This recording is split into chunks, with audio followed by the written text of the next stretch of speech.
नमस्कार दोस्तों, कैसे हैं आप लोग। उम्मीद करता हूं कि आप सभी लोग अच्छे होंगे। तो दोस्तों, मेरा नाम है आकाश और मैं आप सभी का स्वागत करता हूं अपने YouTube channel A to Z study में। और आज की इस वीडियो में मैं आपको पढ़ाऊंगा क्लास 6 इंग्लिश की बुक पूर्वी का unit number 5 culture and tradition का chapter number 15 Aila Sachani embroidering dreams with her feet. तो पहले तो हम लोग इस चैप्टर को अच्छे से समझेंगे, इसके अंदर क्या है उसको जानेंगे और उसके बाद में इसके जो क्वेश्चन आंसर्स हैं उनको भी हम लोग सॉल्व करेंगे। दोस्तों, इसके जो क्वेश्चंस हैं उनके आंसर आपको आगे इसी वीडियो में रिटर्न में यानी कि लिखित में मिल जाएंगे। तो चलिए दोस्तों, समय बर्बाद नहीं करते हैं, सीधे हम लोग इस चैप्टर को पढ़ना शुरू करते हैं। लेकिन उससे पहले हमारी एक एक्टिविटी दी हुई है छोटी सी, चलिए इसको कर लेते हैं। Let us do these activities before we did. क्या कह रहे हैं कि चलिए पढ़ने से पहले ये एक्टिविटीज़ कर लेते हैं। तो देख लेते हैं कि इसमें क्या है। Look at the given picture and information, discuss the questions with your teacher and classmates. क्या कह रहे हैं कि भाई जो दी हुई तस्वीर है, जो दी हुई जानकारी है उसको देखिए और इसके बाद में इस जानकारी से जुड़े हुए कुछ सवाल हैं उसको आपको अपने टीचर के साथ में, अपने क्लासमेट के साथ में, मतलब अपने क्लास के बच्चों के साथ में क्या करना होगा, डिस्कस करना होगा। मतलब इन क्वेश्चंस को आपको कॉपी पर नहीं लिखना है, सिर्फ डिस्कस करना है। ठीक है दोस्तों, तो चलिए। तो यहाँ आप देख सकते हो एक व्यक्ति की तस्वीर दी हुई है, इनके हाथ नहीं है, ठीक है ना। और इनका नाम क्या है, इनका नाम है प्रणव एम बालासुब्रमण्यम। ठीक है, ये कहाँ के रहने वाले हैं, ये केरला में पालाक्कड़ नाम की एक जगह है, वहाँ के रहने वाले हैं। ठीक, और आप देख सकते हो इनके क्या हैं, हाथ नहीं है। Though he was born without both hands, he has excelled as an artist, a singer and a para sports person. क्या कह रहे हैं कि भाई इनका जो जन्म है वो बिन हाथों के हुआ था, यानी कि ये पैदा ही बिन हाथों के हुए थे, लेकिन उसके बावजूद ये एक बहुत ही कमाल के कलाकार हैं, ये एक बहुत ही कमाल के गायक हैं और एक ये बहुत ही महान पैरा स्पोर्ट्स पर्सन है। पैरा स्पोर्ट्स पर्सन किनको कहते हैं? पैरा स्पोर्ट्स क्या होता है कि जो विकलांग लोग होते हैं ना, इनकी एक अलग श्रेणी का खेल होता है, ठीक है ना। उसमें जो भाग लेने वाले लोग हैं उनको हम लोग पैरा स्पोर्ट्स पर्सन कहते हैं। ठीक है दोस्तों, चलिए। तो हमने ये जो जानकारी इस तस्वीर और यहाँ जो लिखित है से इकट्ठा किया है, उससे अब यहाँ के जो प्रश्न हैं हमें इनके उत्तर देने होंगे। तो पहला क्वेश्चन क्या कह रहा है, do you think Pranav task is simple. क्या आपको लगता है कि जो प्रणव के टास्क हैं, जो प्रणव के काम हैं वो आसान हैं? वाई और वाई नॉट। आसान है या आसान नहीं, ये आपको बताना है। तो देखिए, प्रणव के हाथ नहीं है, ठीक है। हम कई सारे जो काम को करते हैं उसमें हाथों का बहुत ज़्यादा क्या होता है, इस्तेमाल होता है। जैसे लिखने के लिए हाथों का इस्तेमाल होता है, ठीक है। नहाने के लिए हाथों का इस्तेमाल होता है, कपड़े बर्तन धोने के लिए हाथों का इस्तेमाल होता है, कई सारे खेलों को खेलने के लिए हाथों का इस्तेमाल होता है, खाना खाने के लिए हाथों का इस्तेमाल होता है, ठीक है। लेकिन प्रणव के क्या है, हाथ नहीं है, मतलब वो इन सभी कामों को नहीं कर पाते होंगे आसानी से। देखो, व्यक्ति के जीवन में इतनी परेशानी है लेकिन उसके बावजूद वो देखो एक कमाल का कलाकार है, गायक है और पैरा स्पोर्ट्स पर्सन है। लोगों को इनमें से एक बनने में भी पूरी ज़िंदगी लग जाती है और इन्होंने तीन बन के दिखाया, मतलब इन्होंने तीन अलग अलग प्रोफेशन में बहुत ही अच्छी महारत हासिल करके दिखाई है। बी वाला क्या कह रहा है, how does Pranav special ability make your feel. क्या कह रहा है कि भाई जो प्रणव की स्पेशल एबिलिटी है, जो प्रणव की एक खास काबिलियत है, ये देखकर आपको कैसा लग रहा है। ठीक है, तो भाई मुझे तो बहुत ही कमाल का लग रहा है, क्योंकि प्रणव ने ना एक तरीके से एक चीज़ साबित करी है। क्या चीज़ साबित करी है कि भाई परेशानियां जीवन में भले कितनी भी क्यों ना आ जाएं, लेकिन अगर आप डटे रहते हो, अगर आप हार नहीं मानते हो, तो आप उन परेशानियों से ऊपर उठकर कुछ बड़ा अवश्य कर पाओगे, कुछ बड़ा ज़रूर कर पाओगे। ठीक है दोस्तों, क्योंकि देखो इनके हाथ नहीं थे, इनके हाथ ना होने के बावजूद भी ये एक बहुत ही बड़े खिलाड़ी बने, ये एक बहुत ही बड़े गायक बने और ये एक बहुत ही बड़े कलाकार बने। ठीक है दोस्तों। सी क्या कह रहा है, what qualities do you think were important for Pranav to became successful. क्या बोलना है कि भाई आपको आप क्या सोचते हो कि वो कौन से गुण थे जो कि प्रणव के लिए बहुत ही महत्वपूर्ण थे कामयाब बनने के लिए। तो भाई देखो ये जो गुण हैं ये हर व्यक्ति के अंदर होने चाहिए अगर वो कामयाब होना चाहता है। पहला है दृढ़ निश्चय। आपने जिस चीज़ का निश्चय किया है ना, आपने जो अपना लक्ष्य साधा है ना, उसके पीछे जाइए, भटकिए नहीं, उसके पीछे जाइए, कैसे भी लेकिन उसके पीछे जाइए, जाते रहिए, रुकिए मत, ठीक है। कभी ना हार मानना। देखो हम जीवन में जब भी कुछ करने निकलते हैं ना, तो ज़रूरी नहीं कि हमें पहली बार में सफलता मिल जाए, हमें बार बार लगातार हार मिलती रहती है। लेकिन आपको हार से डरना नहीं है, आपको हार पे रुकना नहीं है, बल्कि अपने लक्ष्य की तरफ बढ़ते जाना है, बढ़ते जाना है, ठीक है दोस्तों। आप में ये क्वालिटीज़ होनी चाहिए अगर आप सक्सेसफुल होना चाहते हो। कभी भी हार मत मानो, कभी भी डरो नहीं कठिनाइयों से, परेशानियों से, हमेशा अपने लक्ष्य की तरफ बढ़ते रहो। डी क्या कह रहा है, what message does Pranav story give us. जो प्रणव की कहानी है वो हमको क्या संदेश देती है। नेक्स्ट है, look at the picture of Kathiawar embroidery discuss in pairs. क्या कह रहा है कि भाई ये जो तस्वीर है काठियावाड़ एम्ब्रॉयडरी की, इसको देखिए और फिर पेयर्स में यानी कि जोड़ों में चर्चा करिए। तो पहले तो ये समझ लेते हैं कि ये काठियावाड़ एम्ब्रॉयडरी है क्या चीज़।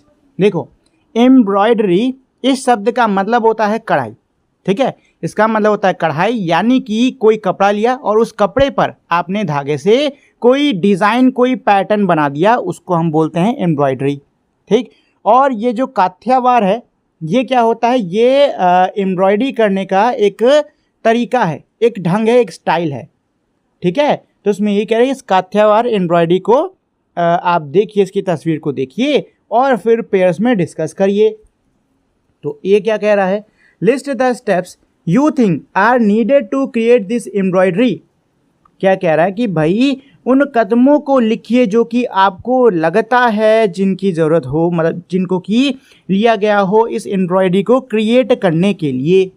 तो भाई पहले हो सकता है कपड़ा लिया हो, फिर धागा लिया हो, फिर सुई ली हो, फिर उसमें पिरो के एक एक करके डिज़ाइन बनाई हो, पहले ये वाला हिस्सा फिर ये वाला हिस्सा, ऐसे करके, ठीक है। बी क्या बोल रहा है, discuss if these steps can be done with feet instead of hands. क्या कह रहे हैं कि भाई आप चर्चा करिए कि ये जो स्टेप्स हैं, ये जो आपने ऊपर सोचे हैं, क्या उनको हम लोग पैरों से कर सकते हैं हाथ की जगह पर। सी क्या कह रहा है, what efforts would be needed if someone has to embroider with their feets, do you think it is possible. क्या कह रहा है कि भाई सोचिए कि अगर किसी को हाथों की बजाय पैरों से इस एम्ब्रॉयडरी, इस कढ़ाई को, इस डिज़ाइन को बनाना हो, तो आपको क्या लगता है उन्हें कितना प्रयास करना पड़ेगा, उन्हें क्या क्या करना पड़ेगा, और क्या आपको लगता है कि यह संभव भी है। तो आपको इन तीनों के ऊपर अपने दोस्तों के साथ में चर्चा करनी है और ये शुरू हो गया है हमारा चैप्टर। चलिए, when you enter her tiny room in Moti Vavdi village, Bhavnagar, Gujarat, you will see lot of bright colours. क्या कह रहे हैं कि भाई जब आप गुजरात के भावनगर गांव मोती वेवड़ी के एक छोटे से कमरे में प्रवेश करोगे तो आप बहुत रंग बिरंगे रंगों को वहाँ पर पाओगे, बहुत से चमकीले, बहुत से प्यारे प्यारे रंगों को वहाँ पर पाओगे। There are many lovely things like cushions, bed covers, pillows and more with beautiful design. क्या कह रहे हैं कि भाई वहाँ पर बहुत सी प्यारी चीज़ें हैं कमाल की सुंदर डिज़ाइंस के साथ में। कौन कौन सी चीज़ें हैं, जैसे कि कुशन्स हो गया, बेड कवर हो गए, पिलो हो गए और भी कई सारी चीज़ें।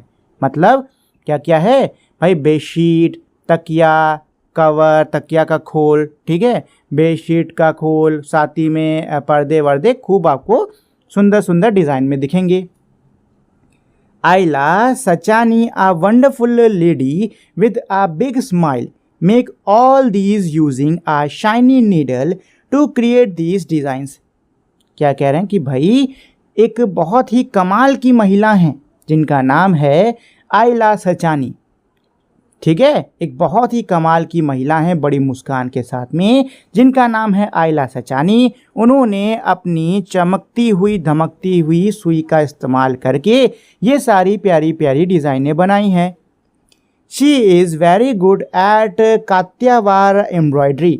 वो कात्यावार एम्ब्रॉयडरी में, कात्यावार कढ़ाई में बहुत ही अच्छी हैं। A style that needs a lot of skill.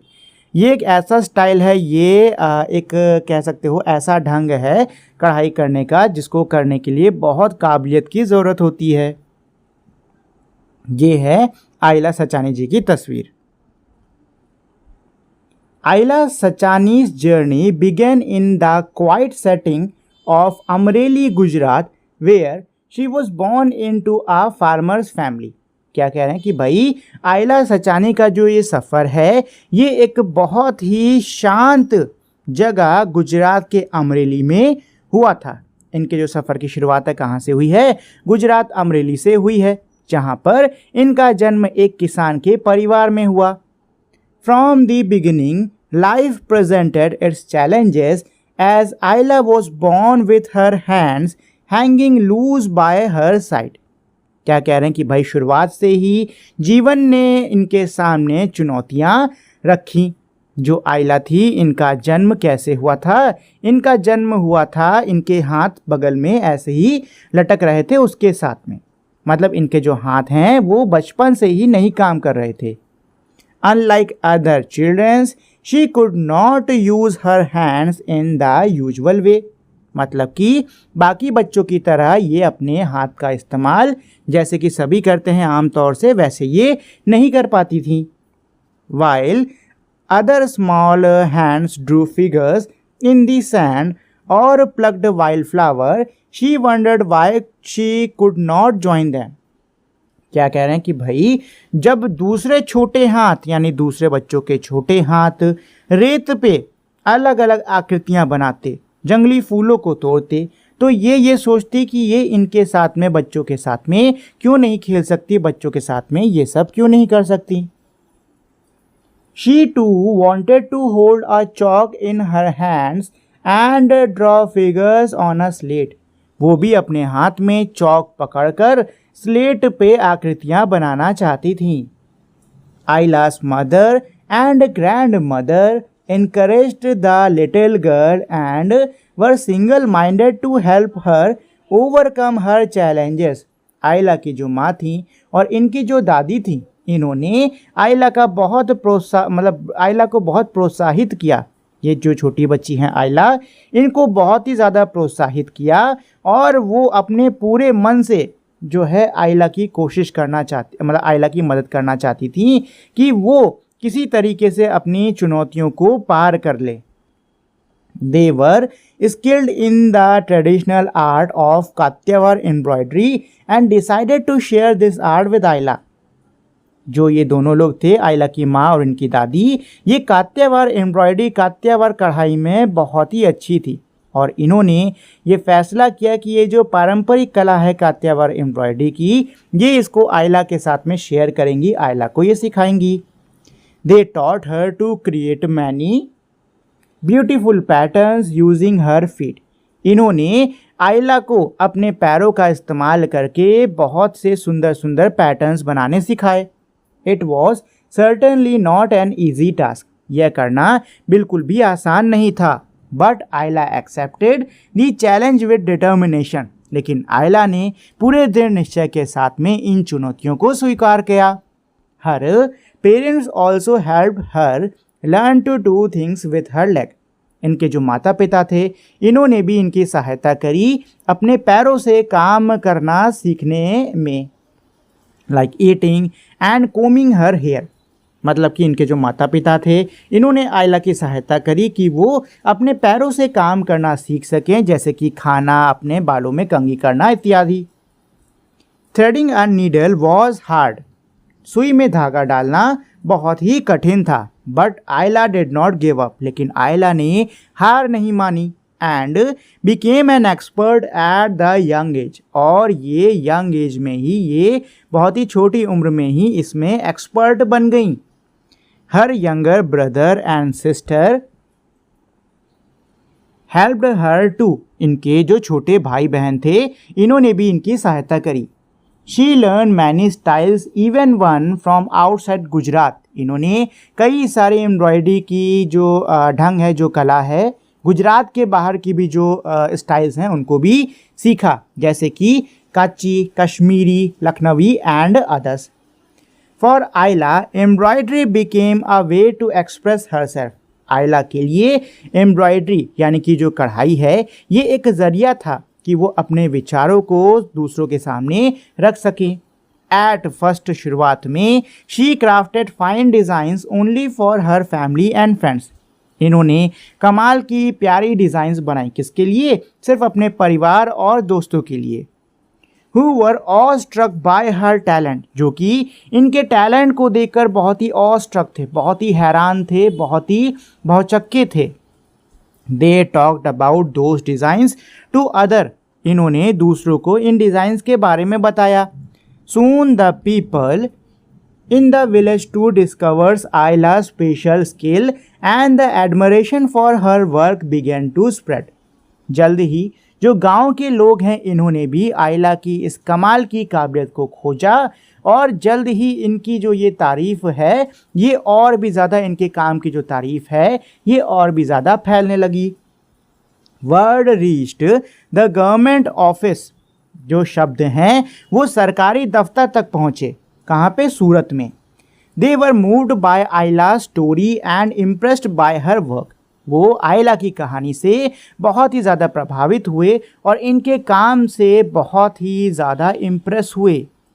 They decided to display some samples of her embroidery at a state exhibition. उन्होंने ये फैसला करा कि वो स्टेट यानी राज्य की जो प्रदर्शनी होती है उसमें आयला द्वारा बनाए हुए कुछ सैम्पल्स को ज़रूर रखेंगे। This experience open new doors for आयला। ये जो अनुभव था इसने आयला के लिए नए द्वार खोल दिए। People observe the beauty woven by her feet and readily purchased the creations. लोगों ने इनके पैरों द्वारा ये जो सुंदरता बनाई गई थी इसको बहुत पसंद किया। लोगों को ये बहुत ही अच्छी लगी और फटाफट इनकी जो क्रिएशंस थी, इन्होंने जो चीज़ें बनाई थी वो खरीद ली गई। Aila was no more a hidden talent but famous. अब जो आयला हैं वो हिडन टैलेंट नहीं रही, मतलब इनकी जो कला है अब वो छुपी नहीं थी और अब आयला मशहूर हो गई थी।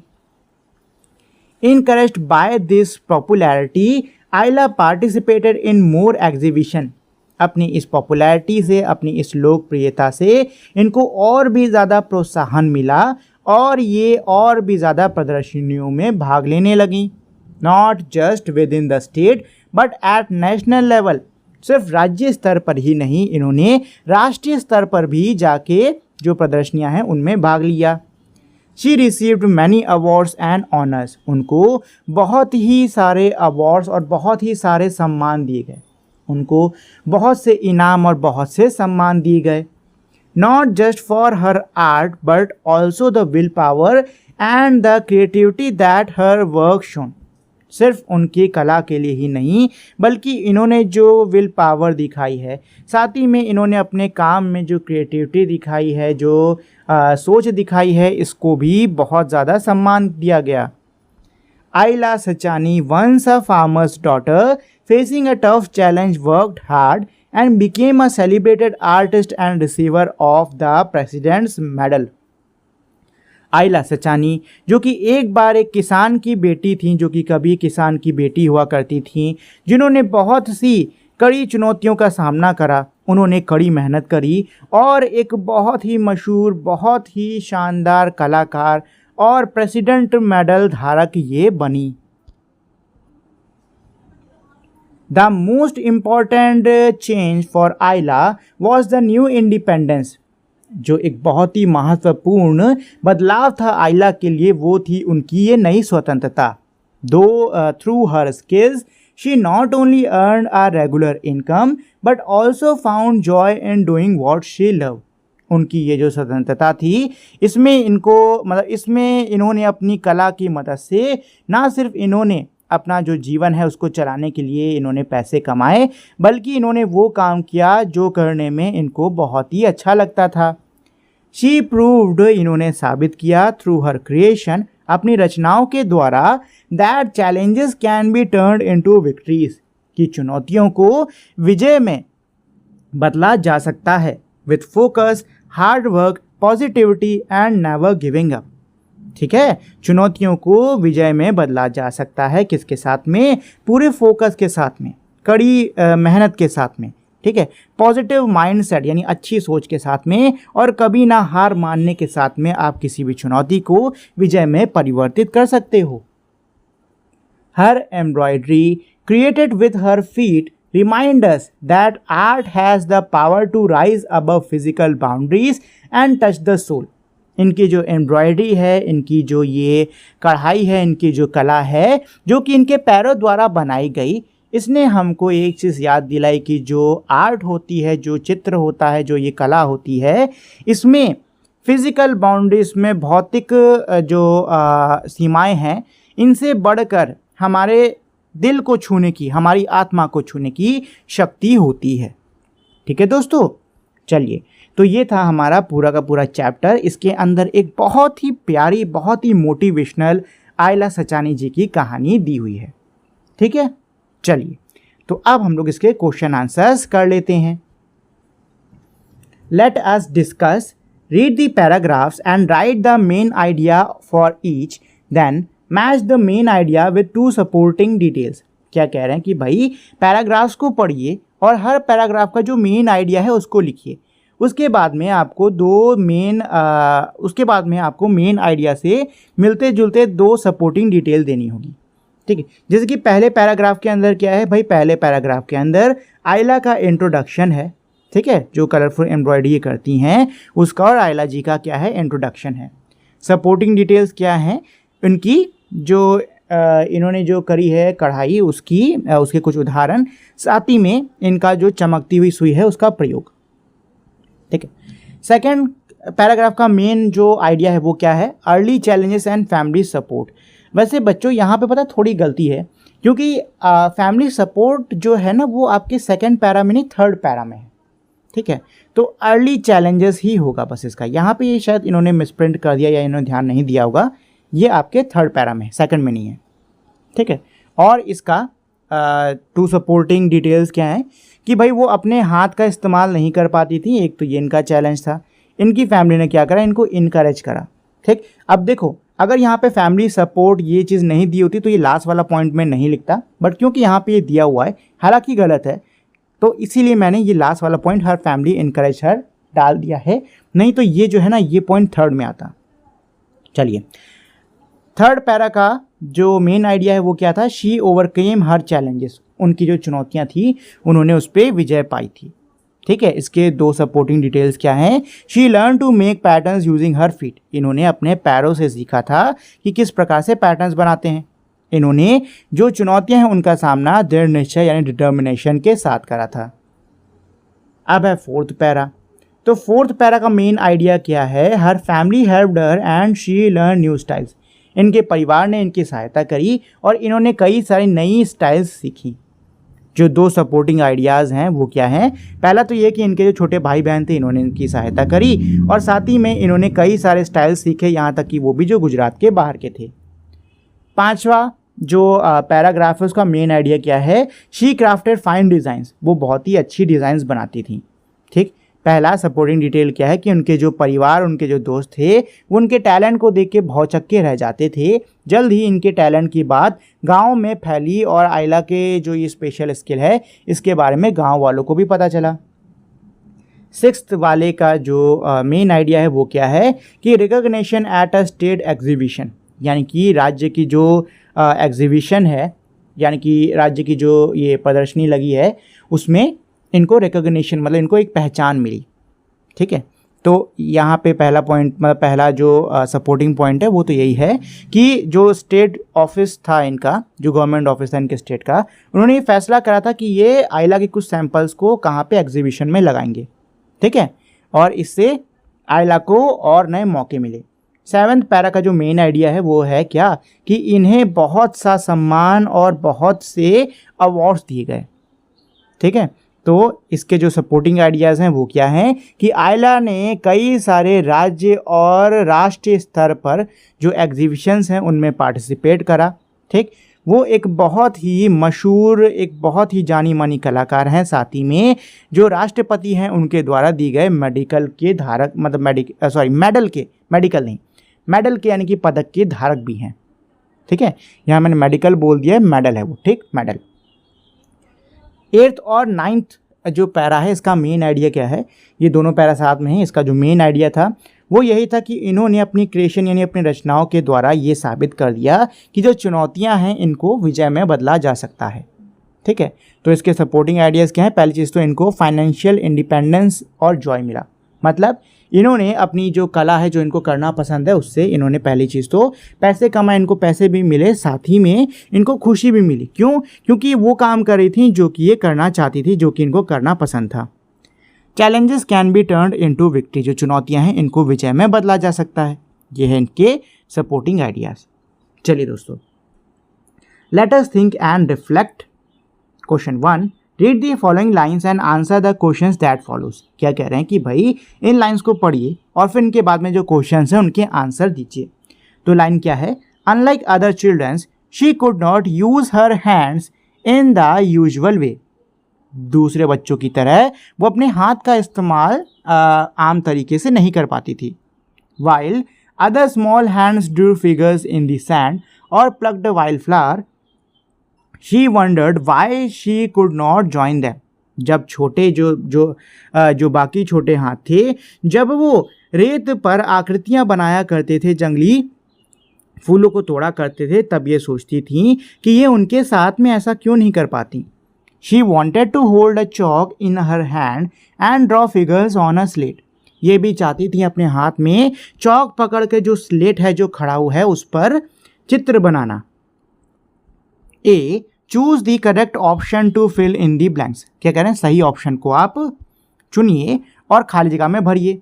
Unlike other children means that Ayla was, क्या कह रहा है? अनलाइक अदर चिल्ड्रंस, इसका मतलब क्या है कि आइला क्या है? आइला बाकी बच्चों से अलग है, डिफरेंट है। तो यहाँ पे डिफरेंट ही आएगा आपका।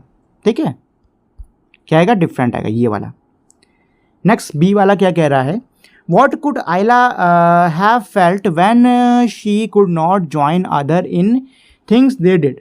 आइला को कैसा या क्या महसूस होता होगा जब वो दूसरों को ज्वाइन नहीं कर पाती होंगी। तो देखो, एक बच्चा जिसको दूसरों के साथ खेलने का मौका नहीं मिल पा रहा है, दूसरों के साथ उनके काम में शामिल होने का मौका नहीं मिल पा रहा है, वो कैसा महसूस करेगा? वो महसूस करेगा बहुत ही अकेला। ठीक है, वो महसूस करेगा आइसोलेटेड, मानो किसी को उसकी ज़रूरत ना हो। ठीक, तो ये इसका आंसर है, she might have felt isolated and lonely. चलिए सी वाले पे आते हैं। क्या कह रहा है? Complete the following with a suitable reason, यानी कि सही कारण देकर हमें इसको पूरा करना होगा। Ayla could not draw figures on the slate. Ayla जो है वो स्लेट पर फिगर नहीं बना पाती थी। क्यों? क्योंकि उनके हाथ काम नहीं करते थे। ठीक है, क्योंकि वो अपने हाथ का इस्तेमाल नहीं कर पाती थी। She could not use her hand. चलिए अब हमारे क्वेश्चन आंसर्स हैं इसके बाद में। क्वेश्चन नंबर 2 क्या कह रहा है? What creative way did Aila and her family use to overcome the challenges she faced. यानी कि जिन चुनौतियों का सामना आइला को करना पड़ा था, उन चुनौतियों को पार करने के लिए आइला और उसके परिवार ने कौन कौन से क्रिएटिव तरीकों का इस्तेमाल करा। ठीक है, तो इसका क्या आंसर है? इसका ये आंसर है, Ayla's mother and grand mother encouraged her and they taught her to create many beautiful patterns using her feet. Her parents also helped her to learn do things with her legs and her younger brother and sisters helped her too. क्या इसका मतलब? इसका मतलब ये है कि आइला की जो माँ हैं और आइला की जो दादी थी, इन्होंने इनका प्रोत्साहन बढ़ाया, इनको प्रोत्साहित करा कि ये क्या करें, ये कई सारे सुंदर सुंदर जो पैटर्न्स हैं उनको अपने पैरों से बनाना सीखें। साथ ही में इनके माता पिता ने इनको पैरों से कई सारे काम करने सिखाए और इनके जो छोटे भाई बहन थे, इन्होंने भी इनकी सहायता करी।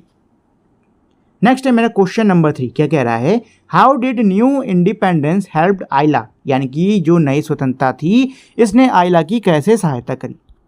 तो यह है इसका answer. Ayla achieved new independence through her skill. She not only earned a regular income but also found joy in doing what she loved. क्या कह रहा है कि भाई आयला ने जो नई स्वतंत्रता है वो अपने गुणों के द्वारा, अपनी कला के द्वारा, अपनी काबिलियत के द्वारा हासिल करी। ठीक है, इसमें वो ना सिर्फ अपना जीवन चलाने के लिए पैसे कमा पा रही थी, बल्कि उस काम को भी कर पा रही थी जिसको करने में इनको खुशी मिलती है। नेक्स्ट है मेरा क्वेश्चन 4। क्या कह रहा है, why was the first state exhibition an important event in Ayla's life. क्या कह रहे हैं कि भाई आयला के जीवन में जो पहला स्टेट एग्जीबिशन था वो इतना इम्पॉर्टेंट क्यों था। ठीक है, मतलब ये जो घटना थी इतनी इम्पॉर्टेंट क्यों थी। तो इसका आंसर क्या है, ये है इसका answer, the first state exhibition was a turning moment in Ayla's life as it showed her talent to the wider audience and it open doors to new opportunities. यानी कि पहला जो स्टेट एग्जीबिशन है वो एक टर्निंग पॉइंट था आयला के जीवन का। ठीक है, क्योंकि इस एग्जीबिशन ने आयला का जो टैलेंट है उसको और लोगों तक पहुंचाया और साथ ही में आयला के लिए और कई सारे नए मौक़ों के द्वार खोल दिए। क्वेश्चन नंबर 5 क्या कह रहा है, what does the sentence art has the power to rise above physical boundaries and touch the soul tell us about the power of art. यानी कि ये जो वाक्य है कि जो आर्ट होती है, जो ये कला होती है, ये फिजिकल बाउंड्रीज़ की यानी कि ये भौतिक सीमाओं के परे है, भौतिक सीमाओं से ऊपर है और ये हमारी आत्मा को छूता है। ये जो वाक्य है ये हमको आर्ट की पावर के बारे में और क्या बताता है। तो भाई ये क्या बताता है, ये बताता है कि जो आर्ट है इसका कोई फिज़िकल फॉर्म नहीं होता, आर्ट की कोई फिज़िकल बाउंड्री नहीं होती और आर्ट जो है वो सीधे हमारे दिल को छूती है। ठीक है, कोई भी कमाल की अगर ड्राइंग होती है, कोई भी कमाल की अगर आप आर्ट देखते हो अच्छा लगता है कि नहीं लगता है, लगता है कि नहीं लगता है। भले आपको ना पता हो कि वो कौन सी आर्ट है, लेकिन उसके बावजूद हमको कोई भी कमाल की आर्ट देखने में बहुत ज़्यादा अच्छा लगता है। This sentence tell us that art is beyond physical boundaries. It has ability to transcend physical barriers. ठीक है, ये इसका आंसर है।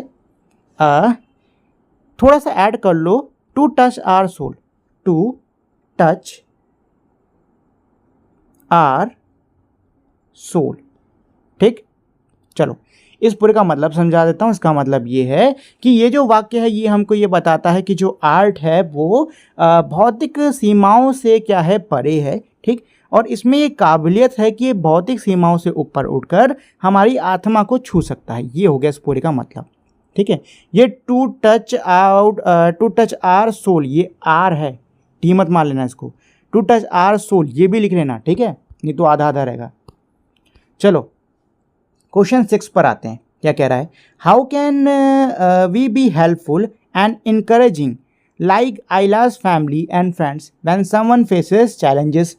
क्या कह रहे हैं कि भाई हम भी आयला के दोस्त और परिवार की तरीके से कैसे, जब कोई दूसरा व्यक्ति चुनौतियों का सामना कर रहा है तो कैसे हम उस समय उसकी सहायता कर सकते हैं, उसका प्रोत्साहन बढ़ा सकते हैं। तो मेरे प्यारे दोस्तों इसका जवाब तो आपको खुद से ही देना होगा। ठीक है, इस पूरे चैप्टर को मैंने आपको अच्छे से समझा दिया है। इस चैप्टर को पढ़ने पे आपके क्या भाव मन में प्रकट हो रहे हैं, आपके मन में क्या फीलिंग्स आ रही हैं, उसको आप यहाँ पर इन क्वेश्चंस में दिखा सकते हो। 7 क्या कह रहा है, how can Aila story help other to overcome challenges in their life. Aila की जो कहानी है वो दूसरों की कैसे मदद कर सकती है उनके जीवन में जो चुनौतियाँ हैं उनको पार करने में। तो भाई आयला की जो स्टोरी है बहुत ही मोटिवेशनल है। अभी आपने पढ़ी, अभी मैंने आपको पढ़ाया अच्छे से, तो आपको अच्छे से समझ में आ गई होगी। ठीक है, आयला की जो कहानी है वो कैसी है, बहुत ही मोटिवेशनल है। और जब भी हम मोटिवेशनल कोई स्टोरी सुनते हैं तो हमें एक अलग सा जोश जागता है। ठीक है, और हमें बस उसी एक जोश की ज़रूरत है जो कि हमें हमेशा बस अपने जीवन में बनाए रखना है और हर चुनौती का डटकर सामना करना है। ठीक है दोस्तों, तो क्वेश्चन नंबर 6 और 7 ये दोनों ही आप खुद से कर सकते हो। चलिए आगे बढ़ते हैं। तो इसमें नेक्स्ट है हमारा लेट अस लर्न। क्वेश्चन 1 क्या कह रहा है इसका, read the words from the text given in column A. Column A में हमारे कुछ शब्द दिए हुए हैं, उनको आपको पढ़ना होगा। Then try to understand what they mean by reading the sentence in column B. फिर समझने की मतलब कॉलम बी में जो वाक्य लिखे हैं उनको पढ़कर समझने की कोशिश करो कि कॉलम ए में जो वर्ड्स लिखे हैं उनका क्या मतलब है? Now match the words to its correct synonyms in column C. अब आपको क्या करना होगा, कॉलम सी में जो सिनोनिम्स लिखे हुए हैं इन वर्ड्स के उनसे मिलाना होगा। There are 2 extra synonyms given, 2 extra synonyms दिए हुए हैं। You may refer to dictionary, आप डिक्शनरी का प्रयोग कर सकते हो। तो चलो भाई सीधे पढ़ लेते हैं। तो टाइनी, टाइनी का मतलब क्या होता है? छोटा। ठीक है, सेंटेंस पढ़ने की जरूरत नहीं है, ऐसे समझ में आ रहा है कि टाइनी का मतलब है क्या? छोटा। और ये हो गया इसका सिनोनिम्स। अच्छा, सिनोनिम्स क्या होता है पता है? सिनोनिम्स क्या होता है पता है? सिनोनिम्स हम ऐसे वर्ड्स को कहते हैं जिनकी मीनिंग क्या होती है? सेम होती है, ऑलमोस्ट सेम होती है। ठीक है, चलो। तो टाइनी का मतलब छोटा, स्मॉल का मतलब भी छोटा, वंडरफुल का मतलब कमाल का, और फैंटास्टिक का मतलब भी कमाल का होता है। क्वाइट का मतलब शांत होता है, साथ में साइलेंट का मतलब भी शांत होता है। टास्क का मतलब क्या होता है? कोई काम होता है, और वर्क का मतलब भी काम होता है। टफ का मतलब कठिन होता है, और डिफिकल्ट का मतलब भी कठिन होता है। ये लो जी, ये हो गया क्वेश्चन पूरा खत्म। ठीक है, जिसका यहाँ पे नंबर पड़े हुए हैं, इससे मिला सकते हो आप लोग। चलो, क्वेश्चन 2 क्या कह रहा है? Unscramble the antonyms of the words in column A, an example has been given for you. जो कॉलम ए में मेरे वर्ड्स दिए हुए थे उनके अब आपको एंटोनिम्स लिखने होंगे, यानी कि उनके अपोजिट वर्ड, जिनको हम लोग हिंदी में विपरीतार्थी शब्द कहते हैं, वो लिखने होंगे। अच्छा, इनके जो एंटोनिम्स हैं वो इस तरीके से दिए हुए हैं, आगे पीछे वर्ड्स हैं, आपको इनको सही तरीके से लगाना होगा। जैसे डिस्प्ले का मतलब होता है दिखाना, और इससे मिलके बन गया हाइट। हाइट का मतलब क्या होता है? छुपाना। ठीक है, टाइनी, टाइनी का मतलब क्या होता है? छोटा। छोटे का उल्टा होता है बड़ा, और बड़े का मतलब होता है ह्यूज। एच लिखा है, बाकी यहाँ से आप ढूंढ सकते हो, HUGH। वंडरफुल का मतलब क्या होता है? कमाल का, और वंडरफुल का उल्टा क्या होता है? बेकार, खराब, यानी टेरेबल। ठीक है, तो TERRIBLE।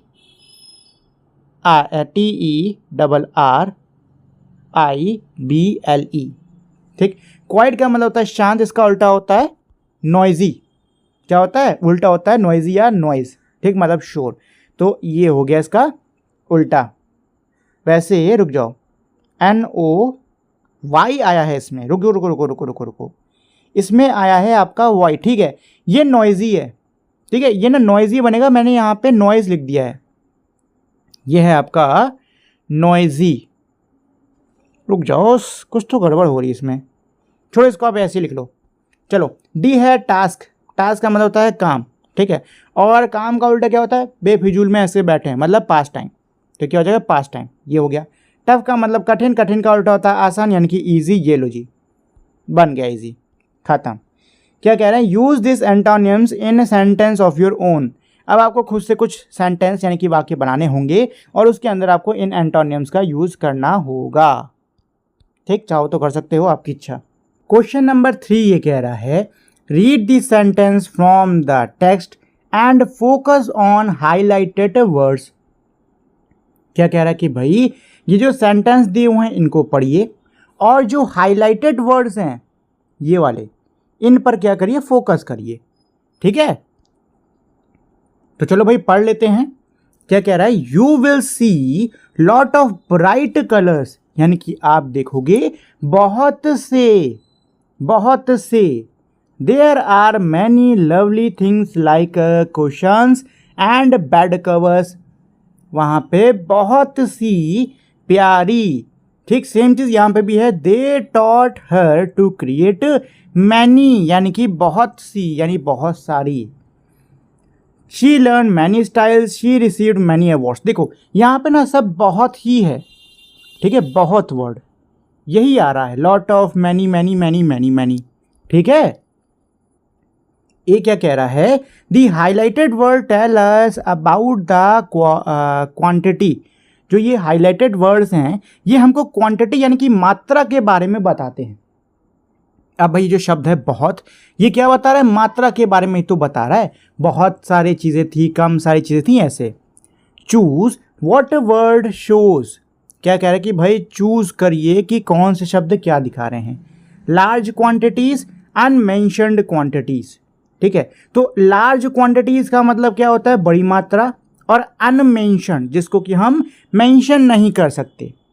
ठीक है, तो चलो भाई देख लेते हैं यहाँ पर lot of bright colours, colours को हम लोग काउंट कर सकते हैं तो ये लार्ज क्वांटिटी हो गया, ठीक है।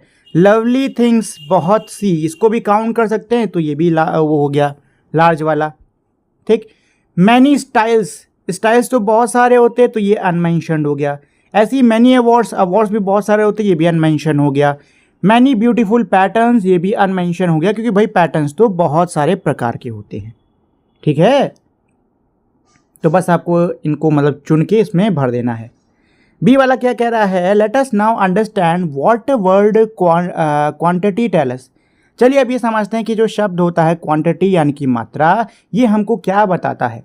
Fill in the blanks to complete an example for each word of quantity, hint are given in the bracket. क्या कह रहा है कि भाई आपको जो खाली जगह है यहाँ पर एक ऐसे वर्ड को भरना होगा जो कि हमको क्वांटिटी के बारे में बताए। ब्रैकेट के अंदर हिंट दिए हुए हैं, जैसे कि देखो जो ये खाली जगह है यहाँ पे हमको काउंटेबल नाउन वाला कोई वर्ड डालना होगा। तो वी सॉ काउंटेबल नाउन यानी कि कोई ऐसा वर्ड जिसको हम काउंट कर सकें। तो 1 2 3 4 कुछ भी लिख दो यहाँ पे, 100 200 जो लिखना चाहो लिख लो, कोई दिक्कत नहीं। मैंने यहाँ 2 लिख दिया है, 2 buses on the road. Next है अनकाउंटेबल, जिसको गिन ना सकें।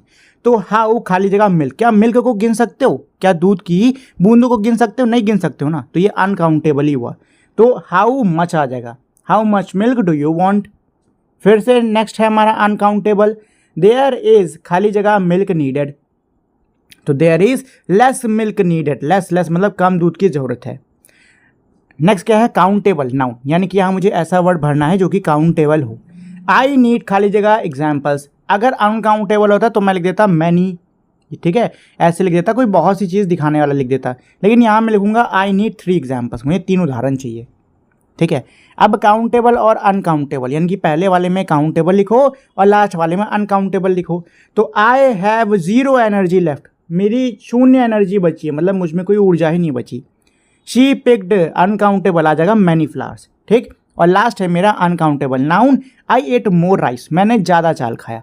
चावल को गिन सकते हो? नहीं गिन सकते हो ना, दाना थोड़ा गिनते फिरोगे, तो यहाँ पे मोर आ गया मेरा, ठीक है, खत्म कहानी।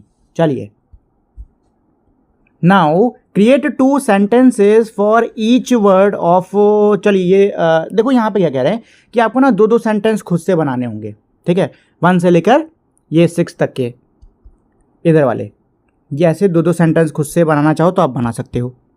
चलिए नेक्स्ट जो है मेरा क्वेश्चन वो है मेरा ट्रांसक्रिप्ट वाला। तो पहले तो ट्रांसक्रिप्ट पढ़ेंगे, उसके बाद में इन क्वेश्चंस को सॉल्व करेंगे। तो चलो भाई ट्रांसक्रिप्ट पढ़ लेते हैं। हेलो एवरी, रुक जाओ कलर चेंज कर देता हूँ, रेड पे रेड, सही से दिखेगा नहीं, चलो। Hello everyone, I am here today to share some simple information about Kathiawar embroidery. क्या कह रहे हैं कि हेलो, हर कोई सभी को हेलो कर रही हैं और कह रही कि आज मैं यहाँ पे आपके साथ में हूँ कुछ सिंपल सी जानकारी काठियावाड़ी जो ये होती कढ़ाई, इसके बारे में शेयर करने के लिए। This is a very old form of embroidery, ये कढ़ाई करने का बहुत ही पुराना ढंग है। It uses many bright colours, ये बहुत ही चमकीले रंगों को इस्तेमाल, मतलब कई बहुत से चमकीले रंगों का इसमें इस्तेमाल होता है। And also uses many type of stitches, और कई प्रकार के स्टिचेस, स्टिचेस का मतलब होता है टाँके लगाने का तरीका, तो इसमें ये कह रहे हैं कि कई प्रकार के टाँकों का यहाँ पे इस्तेमाल होता है। लाइक चेन स्टिच, जैसे कि chain stitch. The embroidery is commonly seen on cloth and home decoration item, ये जो एम्ब्रॉयडरी है, ये जो कढ़ाई है, ये हमको सामान्य तौर पर कपड़ों पर और घर की सजाने वाली चीज़ों पर दिखता है। ऑन क्लोथ्स यानी कि कपड़ों पर हमें मिलेगा। It is seen on children's cap, ये बच्चों की टोपी पर हमको दिखता है। साथ में घाघरा की स्कर्ट पे मिलता है, और जो पुरुषों की पारंपरिक शर्ट्स हैं उन पर भी हमको ये कढ़ाई दिखती है। इन दिस एम्ब्रॉयडरी यानी कि इस कढ़ाई में a lot of mirror work is done by fitting small mirror along with the stitches, बहुत सारे छोटे छोटे शीशे लगाए जाते हैं टाँकों के साथ में। Most commonly the design used are geometrical shapes like square and triangle। क्या कह रहा है भाई, ज़्यादातर इसमें जो डिज़ाइंस का यूज़ करा जाता है वो कैसी होती हैं, वो ज्योमेट्रिकल शेप्स की होती हैं, जैसे कि स्क्वायर्स हो गए, ट्राइंगल्स हो गए, ऐसे। The designs of flowers is also used, फूलों की जो डिज़ाइन होती है उसका भी इसमें इस्तेमाल किया जाता है। There is much more to share, आपके साथ बांटने को बहुत कुछ है, but I will do that some other time, लेकिन वो मैं फिर कभी करूँगी। थैंक यू, धन्यवाद। तो ये पढ़ लिया हमने ट्रांसक्रिप्ट। आओ चलो अब इसके क्वेश्चन कर लिए जाएं। क्या कह रहा है? You will listen to a talk about Kathiawar embroidery, as you listen circle the correct option. क्या कह रहा है कि जो कात्यावार एम्ब्रॉयडरी के ऊपर जो ट्रांसक्रिप्ट जो हमने पढ़ा है पिछले उसमें, उसको आपको क्या करना है, जाके पढ़ना है या फिर सुनना है, ठीक। और जैसे जैसे आप सुन रहे हो आपको यहाँ पर सर्कल लगाना होगा सही पे। जैसे कि फॉर्म क्या है, ये न्यू फॉर्म है कि ओल्ड फॉर्म है? ओल्ड फॉर्म है, इस पर लगा दो। कलर कैसे, सॉफ्ट कलर्स होते हैं कि ब्राइट कलर्स होते हैं? ब्राइट कलर्स होता है, इस पर लगा दो। स्टिच, जो स्टिचेस हैं कि टाके कैसे लगते हैं? रनिंग की चेन, तो चेन पे लगा दो, चेन आया है। सीन ऑन किस पे दिखता है? बच्चों की टोपी पर कि पैंट्स पर? बच्चों की टोपी पर, ठीक है, ये इसके आंसर है। थिंग्स यूज्ड, चीज़ें इस्तेमाल होती हैं, इसमें कौन सी चीज़ें इस्तेमाल होती हैं? छोटे मिरर्स, ठीक है। डिज़ाइन कैसी होती है? एलिफेंट और हॉर्सेस की? नहीं, स्क्वायर और ट्राइंगल्स की, ठीक। तो ये हो गया भैया अपना ट्रांसक्रिप्ट, सब फटाफट पूरा। चलिए, let us speak in pair, write down 2 questions you would like to ask Ayla Sachani. क्या कह रहे हैं कि भाई जोड़ों में आप लोग को काम करना है और 2-2 प्रश्न सबको लिखने हैं जो कि आप आइला सचानी से पूछना चाहोगे। लुक एट 2 एग्जाम्पल्स, यहाँ पे 2 उदाहरण दिए हैं, इसको देख सकते हो। वेयर वर यू बोर्न, आप कहाँ पैदा हुई थी? Did you go to school, क्या आप विद्यालय गई थी? The yes no answers using a rising tone at the end. क्या कह रहा है कि जो यस नो वाले आंसर होते हैं, हाँ और नहीं वाले, इनके आखिरी में राइजिंग टोन का यूज होता है, ठीक है ना। बी क्या कह रहा है? Speak the example questions aloud as a pair activity at least 5 times. ये जो आपने अभी एग्जाम्पल क्वेश्चंस जो भी अभी आपने सोचने हैं, इसको आपको क्या करना है भाई? अलाउड यानी कि जोर से पढ़ना होगा एज एन एक्टिविटी, ठीक। सी क्या कह रहा है? Now take turns to ask your questions to another classmate. अब बारी बारी से आपके जो सवाल हैं उसको किसी दूसरे क्लासमेट से पूछो। स्पीक क्लियरली, साफ बोलो, and with the correct rising tones as shown in A. और जैसा टोन आपको ए में दिख रहा है वैसे ही आपको बोलना है, ठीक है। जैसे वेयर वर यू बॉर्न, ठीक है। Do you go to school, ठीक, ऐसे इसी टोन में आपको बोलना है। चलो, let us explore 1. Does anyone in your family or neighbourhood do embroidery? क्या आपके परिवार या पड़ोस में कोई कढ़ाई करता है? Find out what type of embroidery they do and how they learn it. पता करो कि वो कौन से प्रकार की कढ़ाई करते हैं और उन्होंने वो कैसे सीखी। 2 क्या कह रहा है? Try a simple stitch on cloth, कपड़ों के ऊपर सिंपल सा कोई टाँका लगाने की कोशिश करो with the guidance of a family member, किसी परिवार के सदस्य की गाइडेंस की सहायता से, ठीक है। मतलब निगरानी के अंदर ये सब करना, ऐसे मत करने लग जाना, पता चले उंगली में सुई चबा के बैठ गए, रो रहे हैं बैठकर सब। 3 क्या कह रहा है? Visit the given link. अच्छा, यहाँ पे जो नीचे लिंक दिया हुआ है, कह रहे हैं इस पर आके क्लिक करो, इस पर आपको एम्ब्रॉयडरी और टेक्सटाइल इनके बारे में और जानकारी मिलेगी, ठीक दोस्तों। चलो, तो ये मेरा चैप्टर जो है ये कंप्लीट हो चुका है, लास्ट चैप्टर। इसके बाद में ना नेशनल वॉर मेमोरियल। तो दोस्तों अब यहाँ पे नेशनल वॉर मेमोरियल पर एक कविता दी हुई है, एक पोयम दी हुई है, चलिए इसको पढ़ लेते हैं। National war memorial, new Delhi, राष्ट्रीय समर स्मारक, नई Delhi, was established in January 2019. It is a national monument built by the government of India in honor of our brave soldiers. क्या है इसका मतलब? कि नेशनल वॉर मेमोरियल, जिसको हिंदी में हम लोग राष्ट्रीय समर स्मारक कहते हैं, ये नई दिल्ली में स्थित है। इसकी स्थापना जनवरी 2019 में करी गई थी, ठीक है। और इसकी स्थापना किसने कराई थी? भारत सरकार ने कराई थी। और जो हमारे वीर जवान हैं, जो हमारे वीर सिपाही हैं, उनके सम्मान में इसकी स्थापना करी गई थी, ठीक है दोस्तों।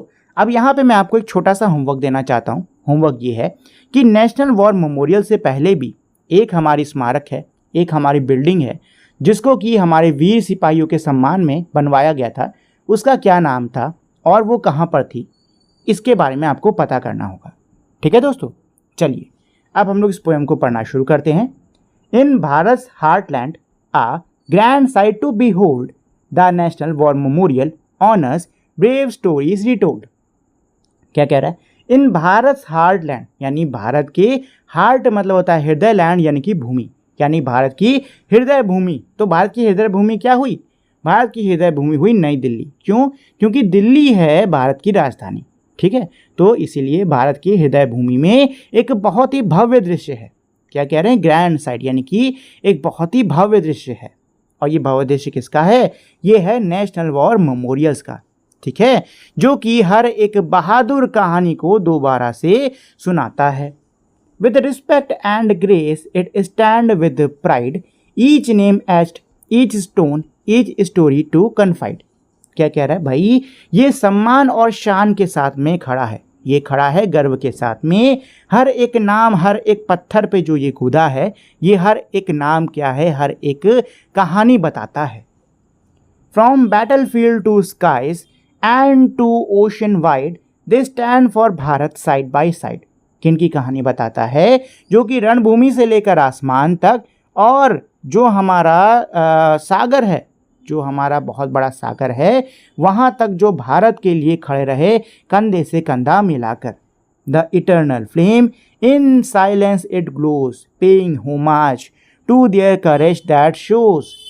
जो इटर्नल फ्लेम है, मतलब जो कभी ना बुझने वाली आग है, वो साइलेंस में क्या है? जलती रहती है, मतलब वो शांति से हमेशा जलती रहती है। और ये होमाज देती है, होमाज यानी कि ये सम्मान देती है उनकी बहादुरी को जो कि उन्होंने दिखाया है। Their sacrifices always in our mind, in blessed memory forever reminds। उनका जो बलिदान है वो हमेशा हमारे मन में रहेगा, हमेशा हमारी यादों में रहेगा। कैसी यादों में? हमेशा हमारी अच्छी यादों में रहेगा और हमेशा हमको याद दिलाता रहेगा। With pride and respect, let's always remember। क्या कह रहा है? गर्व और सम्मान के साथ में चलो हमेशा याद रखें किसको? At the national war memorial their sacrifices forever। हम नेशनल वॉर मेमोरियल पे उनके बलिदान को हमेशा याद रखें, ठीक है दोस्तों। तो ये जो इमेज देख रहे हो ये है नेशनल वॉर मेमोरियल की। चलिए, let us do this activities. Read the poem allowed. जो कविता है इसको जो आपको जोर से क्या करना होगा? पढ़ना होगा। Recite the poem with your classmate and teacher. जो ये कविता है इसको अपने क्लासमेट, अपने क्लास के बच्चों के साथ में और टीचर के साथ में पढ़ना होगा। रिमेंबर द पोएम, और इस कविता को आप बच्चे लोग याद कर लो, ठीक है। चलिए, अब लास्ट है हमारा लेट अस एक्सप्लोर। इसमें पहला है कि भाई ये जो वेबसाइट दी हुई है आपको क्या करना है? इस पर विजिट करना है और यहाँ पर जाके नेशनल वॉर मेमोरियल के बारे में आपको और सीखना होगा, ठीक है दोस्तों। चलिए, plan a visit to the national war memorials with your teacher parents. क्या कह रहे हैं कि भाई आप एक देखो, मैं आपसे कहूँगा कभी अगर आप दिल्ली जाते हो तो एक बार ना नेशनल वॉर मेमोरियल ज़रूर जाना, ठीक है। भले आप बहुत छोटे समय के लिए, थोड़े समय के लिए जाओ, लेकिन जाइएगा ज़रूर। कभी भी आप दिल्ली जा रहे हैं तो एक बार नेशनल वॉर मेमोरियल में ज़रूर जाइएगा। वहाँ जाके हमारे सिपाहियों के बलिदान का, मतलब बलिदान जो उन्होंने दिया है उसको एक बार सम्मान ज़रूर दीजिएगा, ठीक है दोस्तों। चलिए, तो ये हो गया हमारा पूरा का पूरा चैप्टर ख़त्म। उम्मीद करता हूँ आपको ये चैप्टर अच्छे समझ में आया होगा, साथ ही में इसको पढ़ने में आपको मज़ा भी आया होगा। तो दोस्तों, जाने से पहले मेरी आप लोग से छोटी सी रिक्वेस्ट है कि अगर आपको ये वीडियो पसंद आई हो तो प्लीज़ आप लोग इस वीडियो को लाइक, शेयर और चैनल को सब्सक्राइब कर दीजिएगा। अब हम लोग मिलते हैं हमारी अगली वीडियो में, तब तक के लिए नमस्कार।